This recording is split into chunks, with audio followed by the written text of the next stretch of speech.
What causes, say, heroin addiction? This is a really stupid question, right? It's obvious, we all know it.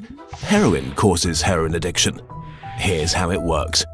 If you use heroin for 20 days, by day 21, your body would physically crave the drug ferociously because there are chemical hooks in the drug. That's what addiction means. But there's a catch. Almost everything we think we know about addiction is wrong.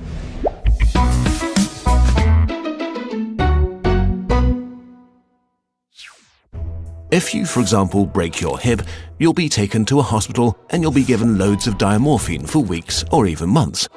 Diamorphine is heroin. It's in fact much stronger heroin than any addict can get on the street because it's not contaminated by all the stuff drug dealers dilute it with.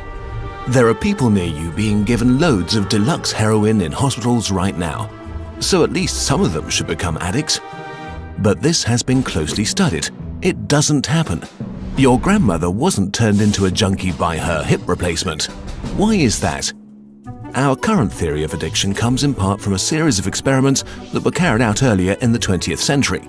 The experiment is simple. You take a rat and put it in a cage with 2 water bottles. One is just water, the other is water laced with heroin or cocaine. Almost every time you run this experiment, the rat will become obsessed with the drugged water and keep coming back for more and more until it kills itself.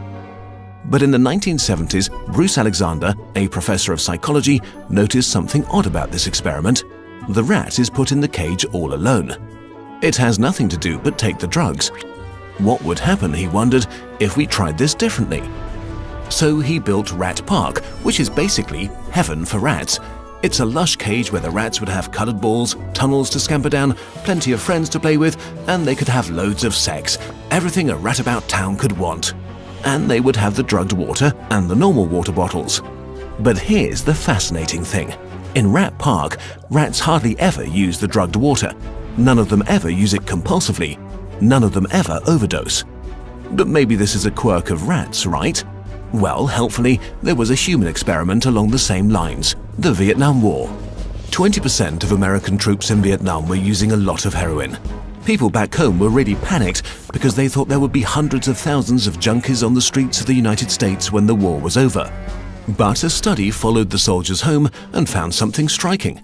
They didn't go to rehab. They didn't even go into withdrawal. 95% of them just stopped after they got home. If you believe the old theory of addiction, that makes no sense. But if you believe Professor Alexander's theory, it makes perfect sense. Because if you're put into a horrific jungle in a foreign country where you don't want to be, and you could be forced to kill or die at any moment, doing heroin is a great way to spend your time.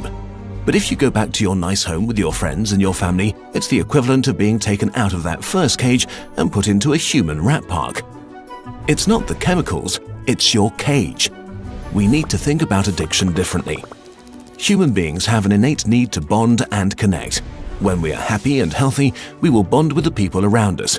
But when we can't, because we're traumatized, isolated or beaten down by life, we will bond with something that gives us some sense of relief.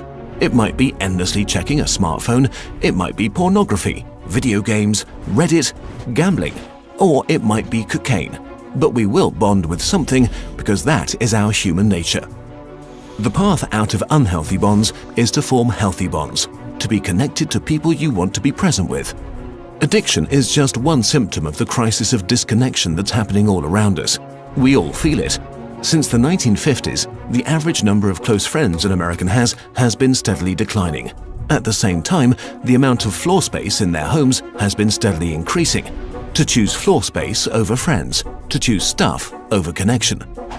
The war on drugs we've been fighting for almost a century now has made everything worse. Instead of helping people heal and getting their life together, we have cast them out from society. We have made it harder for them to get jobs and become stable. We take benefits and support away from them if we catch them with drugs. We throw them in prison cells, which are literally cages. We put people who are not well in a situation that makes them feel worse and hate them for not recovering. For too long, we've talked only about individual recovery from addiction. But we need now to talk about social recovery, because something has gone wrong with us as a group. We have to build a society that looks a lot more like Rat Park and a lot less like those isolated cages. We are going to have to change the unnatural way we live and rediscover each other. The opposite of addiction is not sobriety. The opposite of addiction is connection. This video is a collaboration with Johann Hari, the author of the book Chasing the Scream: The First and Last Days of the War on Drugs. He was very kind to work with us on this video to spread the word. We recommend that you give the book a try. Our videos are made thanks to your support on patreon.com. If you want to help us make more of them, we really appreciate your support. We made an interactive version of this video together with some friends. See the link in the description.